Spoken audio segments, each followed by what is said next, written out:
No other fire in the city's history has claimed the lives of more firefighters. This is the story of the gasoline tanker explosion on Toledo's Anthony Wayne Trail, June 10th, 1961.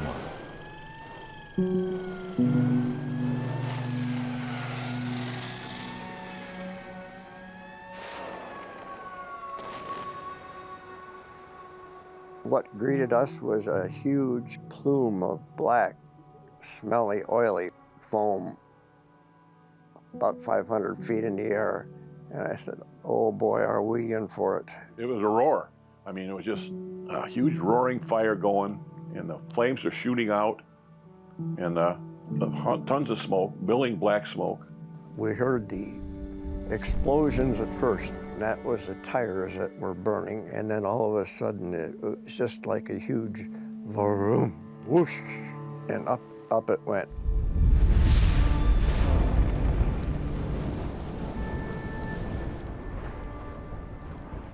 It was one of the worst things I think I've ever witnessed at any fire scene. Basically, they were spraying water on this tanker, knowing that there was fire all around it. My understanding was that the safety valve in one of the compartments failed, and that's what led to the explosion. No other fire in the city's history has claimed the lives of more firefighters than the gasoline tanker explosion on the Anthony Wayne Trail, June 10th, 1961. Deputy Chief Ewald Bodie, veterans Glenn Carter, William Jensen, and Robert Harrison would all pass in the days and months following the inferno. 69 total firemen dispatched on the 3 alarms. 80 people would ultimately be injured, including 38 children, 3 severely, and 12 firemen. Only 5 are alive today. June 10th, 1961 was a Saturday morning. By all accounts, a pristine day. Mostly in the city's 22 fire stations, it was cleanup day. I got up, got ready for work, said goodbye to my wife and my 6-month-old daughter, and proceeded down to fire station number 5, which was on Broadway at Logan.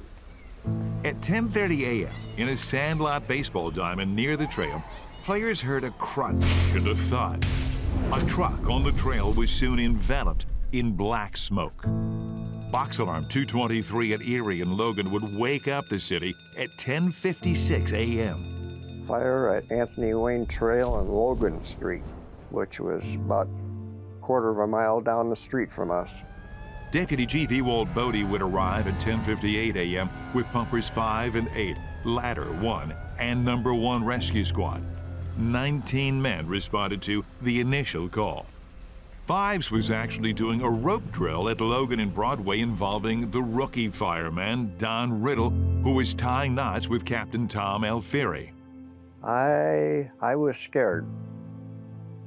Coming out of the fire station and seeing that for the first time, me being a rookie, I just followed my captain's orders is all I could do with it. I put fear on the back burner because I thought, could a plane have crashed there and there might be people running out around or dead?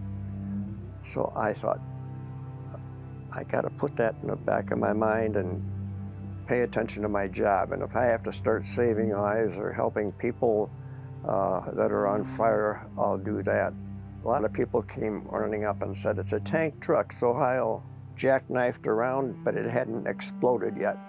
It was leaking gas right into the sewers, and it was spread out all over. Both lanes of the trail were closed. There was so much fire and smoke. The pumper stopped, and I got off the back. I was going to get behind the hose man and back him up. Our idea was to get water on that one that hadn't exploded and cool it off. Pumpers 912, ladders 1 and 7, rescue number 6 and number 6 district chief were dispatched by 11 a.m. Engine number 8 was stretching a 2.5-inch line into position, coming up the trail, looking face on at the cab and first trailer in the direction it was traveling. They joined 5's line, hooked up on Vinton Street, running uphill the same direction along Logan Street. At the cross street, Vinton Number 9's pumpers sat in position, the first to arrive of the second alarm at 11:03 a.m. Bodie instructed his driver, Jack Crahan, to run back to 8's and to tell them to turn on the water. Bodie had John Repp, who would become curator of the Toledo Firefighters Museum, to check on a pumper that was headed to the scene and to help those firefighters lay down hose. The chief's instructions saved their lives, according to Repp. All companies were looking at a 5% grade incline, without the vantage many onlookers had at the rear, especially those standing on the nickel plate bridge. Don Riddle and Roland Henning were trying to get water from 5's line on the first tank in the tandem. Lieutenant Taylor Perkins was on 8's line and recalled he could see the kinks start to straighten as it approached the nozzle, but he wouldn't spray a drop. It just went off in our faces. The first line was attempting to engage when the sound hit them first. Then the heat. The blast rippled a scorching, radiant heat, felt for a full 2 blocks in all directions. Just like being cooked in an oven. I was blown out of my boots. I ran so hard to get away from it. A man was filming his backyard get-together with a Super 8mm camera. The footage only goes so far because the man set his camera down in order to aid the victims. All that smoke defies description, even from afar. But on the ground, going into it, that is the job of the firefighter. The men only knew it was a gasoline tanker. Stay away from the ends, they knew. What they didn't know was where the ends actually were under all that smoke. In addition, obstacles and terrain prevented working the fire from almost any other approach. A patrolman said it was the closest thing to an air raid he could imagine. The main explosion went through the forward end of the front tanker, flattening the cab entirely. As the second trailer unit slid on its side, passing the cab and first tanker, spill occurred through the vents ignited by friction-generated heat and sparks. Burning gasoline ran downgrade 4,000 gallons of the nearly 8,000. Meet the pumper on Vinton Street to lay a line, declared Chief Bodie. And half of you pull hoses toward the tanker. We've got to cool her down, he said. Firefighters struggled to get those hose lines into operation as firefighters carried equipment for blocks to hook up hoses, and at the same time to keep back curious bystanders, the number of which had mounted significantly because the skyscraper of smoke could be seen from around the city. When I walked up, there were loads of people, and it's a wonder that they didn't get hurt when it exploded, but it exploded out the other end. Had it exploded the other way, there would have been more casualties, I'm sure. A common practice by firemen at the time in summer was to pull the wool lining out of the rubberized overcoats. Roland Henning said he could smell the rubber on their coats melting and could hear the gasoline boiling in the tanker. All I could see was orange as I ran, he said. Everything near became a torch, including trees and people. There were trees, big trees, they were all on fire. And running down the curb in the gutter was fires. There was gasoline running down. Firefighting was briefly abandoned in favor of survival as responders tore clothing from themselves and others. Civilians and firefighters alike pulled firemen away after the blast, often on fire themselves. It was described as an ignited gel.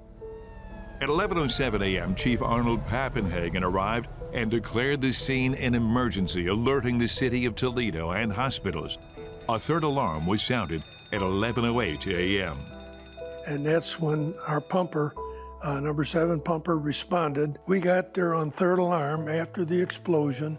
The explosion created a wake of panic, but the roiling heat gave way to roiling crowds. When Bud Black arrived with 4s, their unit had to park 6 blocks away. There was still a lot of people milling around. When we first got there, it was hard to even get down to to the scene because of all the people and cars and stuff that was in the way.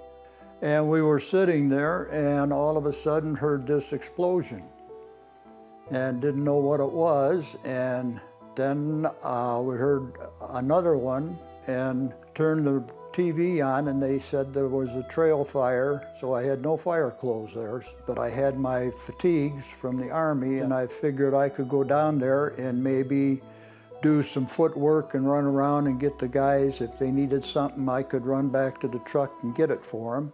And I really was shocked when I went around the corner and I saw the mess. The explosion ignited 4 frame dwellings on Vinton, which would be lost. 612, 618, 620, and 624 Vinton, all lost. Bob Noonan was our captain.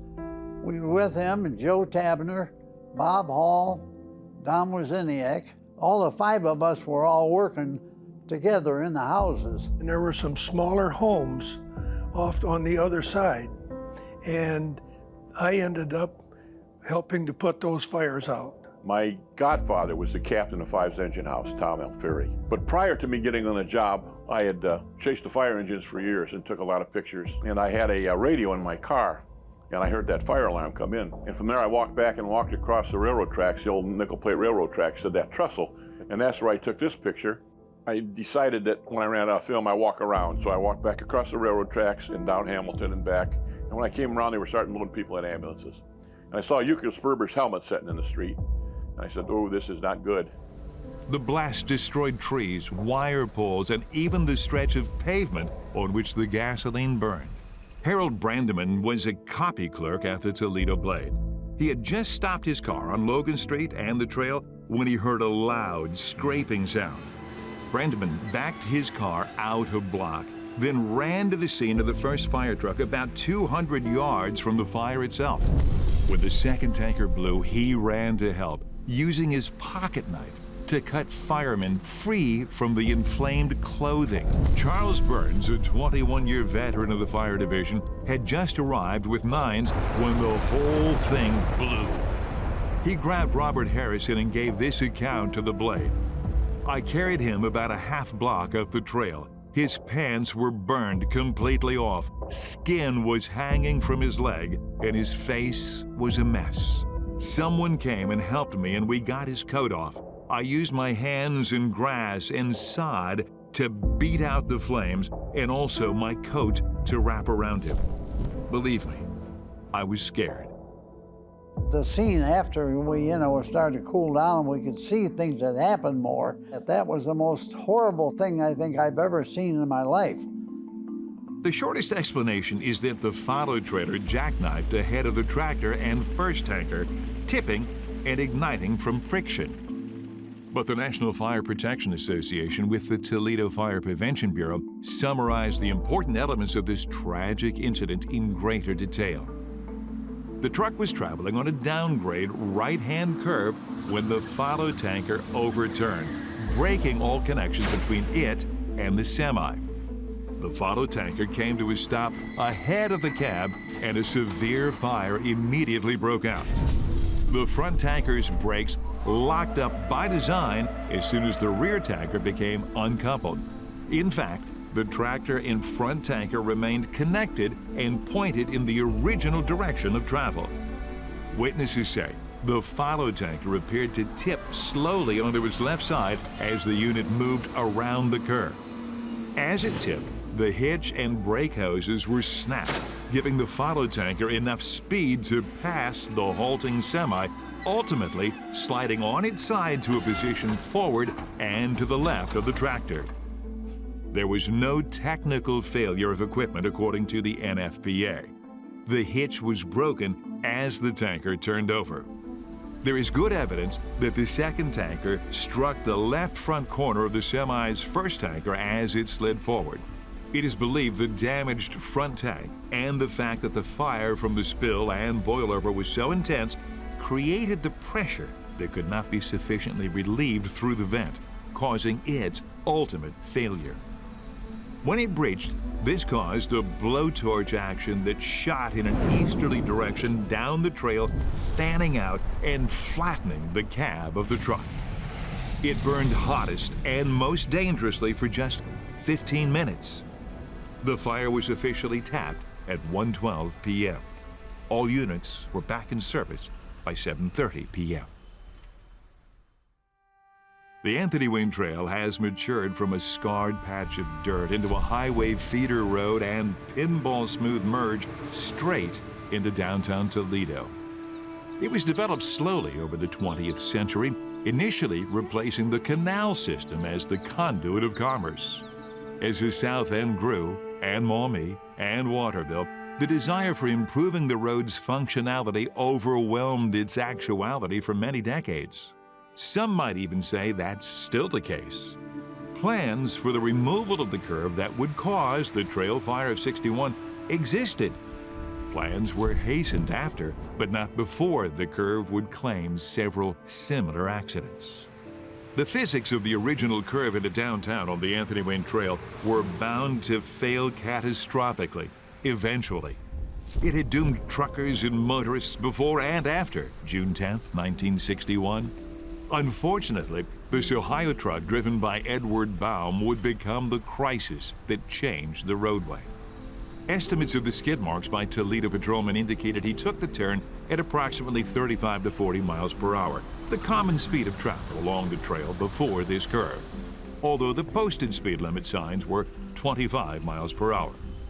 The Blade reported that Ethel Davis of Vinton Street heard a loud rattle, then looked outside to see the truck stopped crooked in the street and the driver looking under it, then sprinting away as the flames began to grow.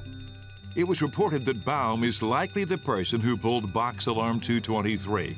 After the explosion, Baum ran into the scene to help and suffered serious injuries as a result.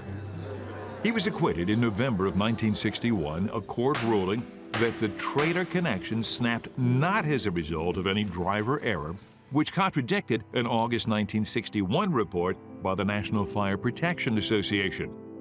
At the time, it was not believed tanker trucks like this could explode. Baum and firefighters may have felt a false sense of security about being near the burning tanker. Only 4 days after the accident, a bill was introduced to the Ohio Senate that ultimately banned the use of tandem tanker trucks.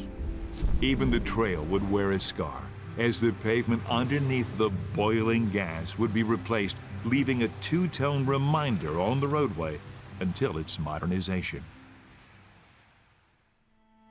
8 first responding firefighters received burns that would scar them for life and have them battling in hospitals for months. It is widely believed thousands gathered at various times to watch. And that overpass was lined shoulder to shoulder with people and children. That no civilian casualties occurred is testament to the firefighters who responded to that blaze. That was horrible. It was horrific. You can't even tell. You see that stuff laying around on the ground, it shook you pretty good. Because you knew there was somebody was hurt bad, but you didn't know who it was or where they were at and how bad it was until afterwards. Most of the first alarm assignment firefighters were knocked out of action. Seriously burned were Deputy Chief Bodie, Captain Tom L. Ferry, Privates Robert Harrison, Glenn Carter, Roland Henning, Euchert Sperber, and Donald Riddle, all of Company Number 5. Ollie Mullen, Frank Keating, Lieutenant Taylor Perkins, and Fireman Howard Anderson of Pumper 8, and Private William Jensen of Rescue Number 1. My face was exposed. I got burns on my ears, my eyelids, because I had my eyes closed, thank God. And on my hands, I didn't have gloves on. My eyes had swelled shut, and all of a sudden, a guy ran up to me, and he said, Donnie, are you okay? And my God, it was my brother. As soon as he called Donnie, I knew it was Jim. He heard about the fire and he came to the scene because he knew I was working that day. He helped me. He saved my life. All available private and police ambulances were called to the scene. Don Riddle had 17 operations to restore his face and ears. I was In the hospital, I believe, for 3 weeks. My plastic surgeons worked on me probably on a period of 2 years. This is my release to go back to duty after all my surgeries. I think it drew us, my crew, closer together. You know, I mean, you kind of looked out for each other more so when you went into a fire.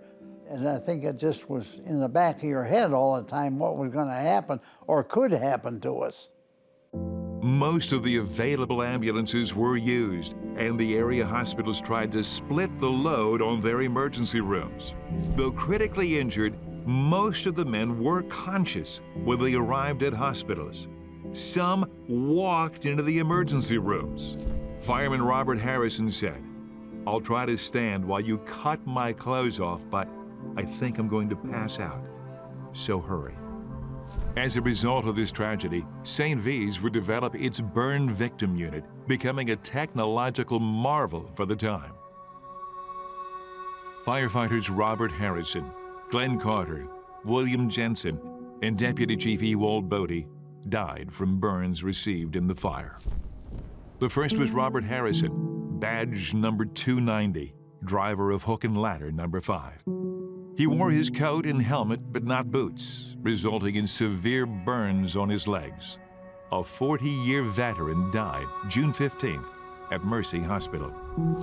Glenn Carter, badge number 246, as he was being overtaken by his injuries in Maumee Valley Hospital on June 23rd, his daughter was born on the same day on a different floor. The blade quoted his wife, Barbara Ann, saying at the time she specifically chose the hospital to be close to him.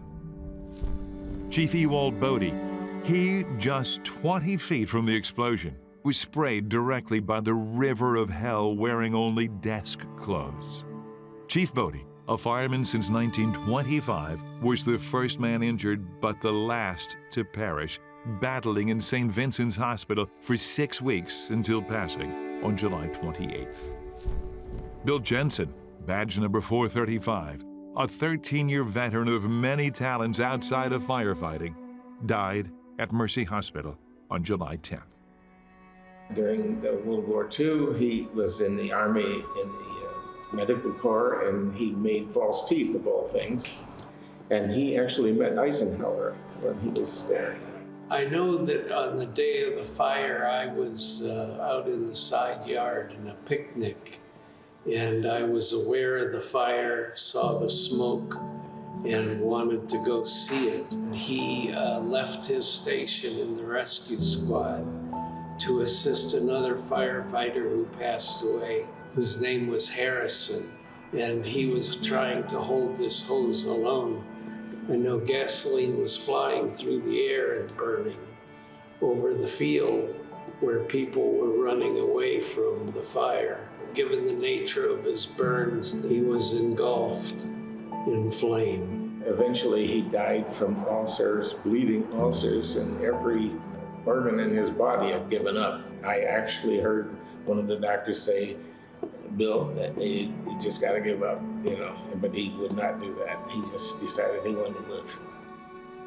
Lawsuits followed from survivors and the families of victims. Initial responses from Ohio have not aged well. And there was a person that came up to me, and it turns out that he was playing baseball that day, very near where the truck exploded. He got severely burned on his back. He was in the hospital, and he told me they were sending him home to die. And the Standard Oil come to him. They offered him a baseball, a bat, and a glove. And his mother said, "No way." Raymond Mercurio, 13 at the time, received $300, which he used to buy the drum set that would launch his lifelong career in music. The widows of the 4 lost firemen broke ground on June 10, 1962, for a memorial statue and annual ceremony at Chubb DeWolf Park. Today, the original intention can be seen in the white torch, now adorned with the initials for Toledo Fire and Rescue Division and the names of every man lost. The annual Remembrance ceremony is for all firefighters lost or injured. Then there's a bell ringing during the service where they ring a bell one time for each firefighter who's passed away. And that was heart-wrenching. It is always the second Friday in June to honor Toledo Firefighting's deadliest fire event, the Trail Fire of June 10, 1961.